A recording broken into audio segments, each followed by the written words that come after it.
So I was left with the conclusion after about 5 seconds what I was seeing was what it was. And you can give it any name you want. What I saw were 3 large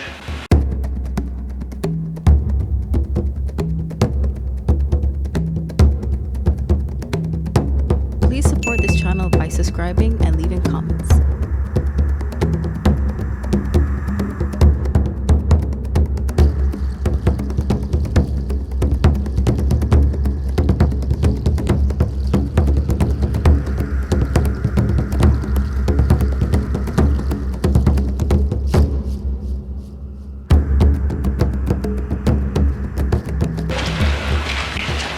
Speaking third today is Sergeant Todd Neiss from Portland, Oregon.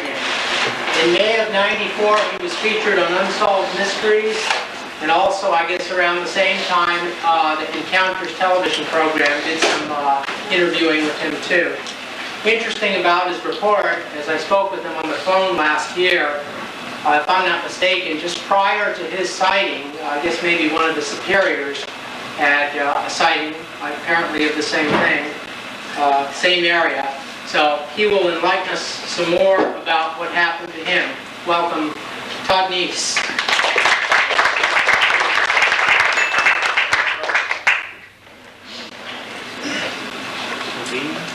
Again, my name is Todd Neiss. I'm not a speaker. I therefore didn't plan anything. I think the event speaks for itself. To set this up a little bit, tell you a little bit about myself. I'm a family man. I'm a businessman. I'm vice president of a successful delivery company, non-commissioned officer, as Dan pointed out. And I think most importantly, my experience, my interest, and any knowledge that I would have had in this field prior to this sighting that I had is virtually nil. Obviously, since then I've become, quite obsessed with finding out more about what I did see. But if somebody were to ask me prior to the sighting whether or not I believed in the existence of Bigfoot, I would have told them pretty much. Certainly, I've heard the stories. Anybody living in the Pacific Northwest can't help but hear stories, but I would put it right up there with UFOs or Loch Ness Monster, perhaps. That I would give it the possibility, open mind enough to believe that the possibility exists, but I would have to see it to believe it. Needless to say, I can scratch that one off my list. The particular event happened 3 years ago in April. I was with my National Guard unit. My particular specialty in the National Guard is a combat engineer, and part of that involves the use of explosives. This particular day we were doing a demolition exercise approximately 6 miles east of the town of Seaside in the very northwestern corner of the state of Oregon. A very dense, temperate rainforest environment. The particular interest, this property had been normally open to the public about 3 years prior, before Callahan Lumber had purchased it. You could drive in and out of there all the time, and I did when I was living there. Excellent fishing and hunting abounds there. When Callahan took over, however, because of insurance purposes, they put some very heavy-duty gates, dug ditches on either side. You could not even get so much as a motorcycle around these gates, and therefore it was a very, normally a very secure environment, and probably abnormally so, in that when we do demolition exercises, we are required by law, obviously, to ensure that there are no civilians in the area. And in order to do that, even though we were only entering this area from one particular gate, we had to post guards at all entrances into this area to make sure the civilians did not get through there. And on top of that, Cavanham supply security of their own. But anyhow, that aside, we had gone up to do blasting at 3 separate sites, all being rock quarries in the woods. The first site we did cutting charges, cutting timber and steel I-beam with plastic explosives, composition 4, also known as C4. We had moved up to a second site where we had a mock minefield, a wire obstacle that we needed to blow a channel through, and that particular site we used pretty close to 100 pounds of C4, which, if you're familiar with it at all, makes for quite a large mushroom cloud. We were told to use all the C4 we had, so other than what we needed for blowing a lane through the minefield and the wire obstacle, we were stuffing it up into the crevices of the bluff there at the quarry. This is where it gets kind of interesting. We had lit the fuses at this site. Generally, there's about an 8-minute fuse. This gives us time to move everybody out of the area into a safe staging area. Generally, we didn't actually get a direct view of the blast, even because in cases like this, the rocks can fly literally over a mile. We get to a safety staging area, wait for the report of the explosion, and then go back and check to see if we had done it correctly. After we lit the fuse at the second site, I should say the majority of the company moved on to a staging area, whereas I was asked to go check out a radio relay on a mountaintop about 2 miles away. We were having trouble getting through. So I actually got to observe that explosion from about 2 miles away, and like I say, it was a pretty spectacular blast. Then after we found out what the problem was with the tower, I rejoined my group. When we got to the third site, we had a cratering charge exercise where we literally blow a road in half to obviously prevent the enemy from getting through. And we were using ammonium nitrate in this particular case because of the properties that the concussion properties that tend to work best in these situations. The same explosive used in the Oklahoma City bombing, you might recall. It's quite capable of destruction. We had approximately 60 troops or so at this site. The third site actually overlooking the second blast site. At a range of approximately, I've never measured it, but I would guess from my experiences on 300-meter rifle ranges that this was approximately 400 meters. Okay. We had lit the fuse at the third site, got back in our vehicles to convoy down to the staging area and wait for the report, as was standard. And I was in the second vehicle of the convoy. I was in a Humvee type Jeep, military Jeep, in the back seat. As we were convoying down the hill, we just started off, I just casually glanced down at the second site. What I saw were 3 very large, solid, black, upright figures. And they were obviously watching us as we were coming down off the hill. Standing right in the middle of where only 30 minutes earlier we had set off the C4 explosion. And I realized that 400 meters sounds like a long distance, and certainly it is. However, we're talking about 2 or 3 in the afternoon, bright blue sky, and set against a backdrop of light gray rock. So they stood out like a sore thumb. Okay.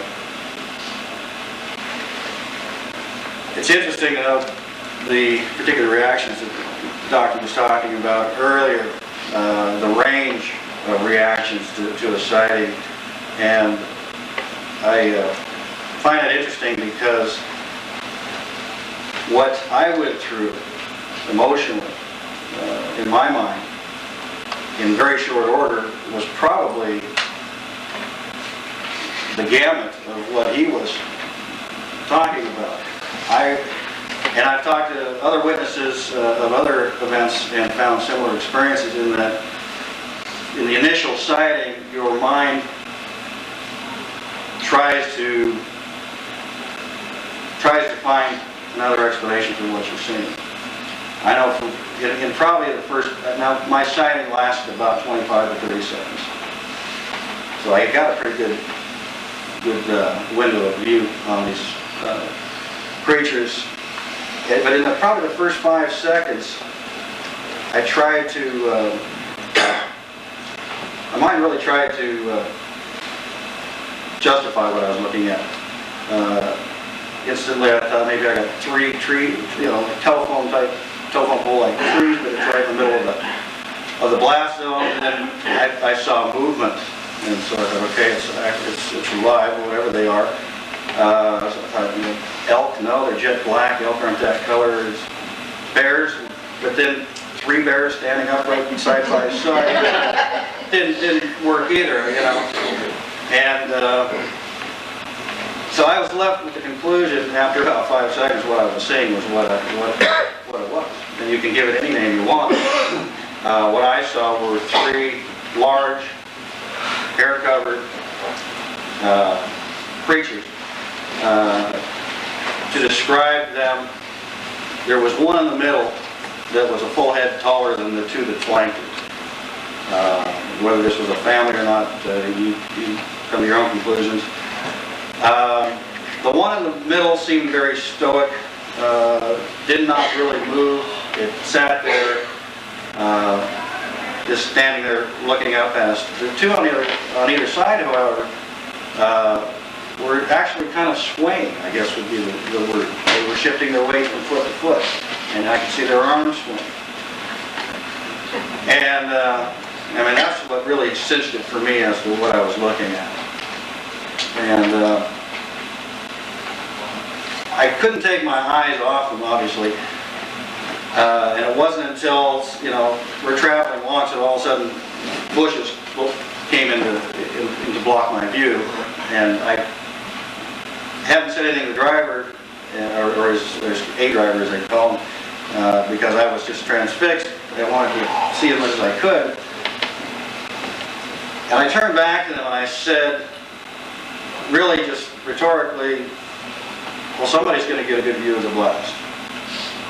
And I guess I was kind of on a fishing expedition to get the kind of response I wanted, and I did when they came back with, there's nobody down there. We have complete company integrity. Everybody that's within miles of here is in the convoy. And so I sat back and pondered what to do with what I've seen. I mean, what do you do? Call the police, the zoo? And I'm sure many people that have sightings are equally frustrated as where do you go with this? And many of them just sit on it. They keep it to themselves. There's the obvious ridicule factor that comes to mind. Nobody wants to have their integrity or their sanity challenged. I've worked very hard to get my own personal reputation where it's at today. But I come to you to tell you this because I see a body of very open-minded people, and so that's why I share this experience with you. But what becomes really amazing in this story, because it didn't end right there. We got down to staging area to wait for the report, and since I was in one of the lead vehicles, and we had gotten down there first and the rest of the convoy was still coming down, I immediately, when I disembarked the vehicle, went hiking back up the road a little ways to see if I could gain another view of what I saw, to get another sight of that quarry. And unfortunately, I wasn't able to. There was a knoll there, and I had walked a good 100 meters up the road, and everybody was starting to get there now, and I needed to get back with the company. The amazing thing happened was one soldier, all on his own, a fellow sergeant, walked up the road toward me and joined me. And he said to me something I had never expected. He said, I said, what are you looking at, Neiss? And I said, nothing. And, no, okay. You didn't happen to see what I saw down at the second quarter, did you? And I didn't want to, I wasn't going to be the one to admit it first, so I said, I don't know, what did you see?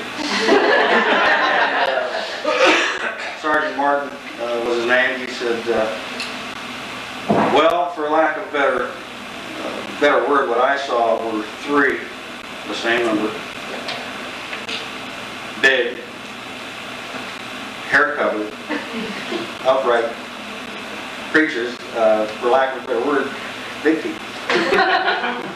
And you can imagine I was overwhelmed with, oh, you know, you too. Yeah. You know, and I said, yeah, I did too. I did see that. I said, you know, we were both just, sheesh, you know.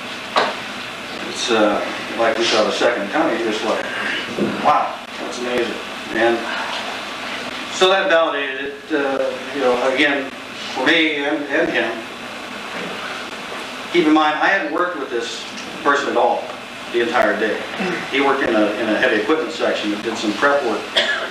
And I hadn't talked with him, I hadn't said one word to Sergeant Martin at all that whole day. This is the first time we even talked. And so, as time went on, we probably 6 months later before well, I should back up a little bit. We did go back to that site to clean up the dummy mine casings and the wire and stuff that was left behind as part of our agreement with the forest lumber company. And of course, as soon as we got there, Jeff and I both beelined up the cliff on the premise that we were going to look for mine casings way up on the top of the cliff, which we actually found, surprisingly. But I noticed there was the difference between our sightings were that he was saying, I saw them up here, and I said, no, they were standing here. And it bugged me for the longest time. It wasn't until we sat down about 6 months later to pencil it out and went over it and over it and said, no, they were here, no, they were here. That it was a timing issue. I said, when did you see it? He says, well, it was right after the explosion. And this is where it gets rather interesting. He saw them before I'd ever even rejoined the group. I was probably en route from that radio tower when he saw his sighting. He said there was still smoke hanging in the air when he saw these things. And he was off on his own smoking a cigarette when he saw them. And then he went on to say that he watched them. The other view that he got that I didn't get was he actually got to watch them walk. And he watched them, he describes this as a tremendous stride, a very exaggerated arm swing, a huge gait that he said, to quote him, in very few steps they ate up a lot of real estate. And he said it almost appeared as if they were walking in slow motion. Because he said, the other word he used was graceful. He said they looked like it was just fluid, very, very sure-footed. And as we talked, I realized that my sighting came nearly 30 minutes after his. And after they had actually left that site, they had come back. After we had prepped the third site and were getting ready to leave when I saw it. And so here you have a situation where it would appear that they were in that area, and we just literally rocked their world with this explosion. It amazes me that they would be so bold as to come right, not just out in the open to see what was going on, but actually to the very place that it happened.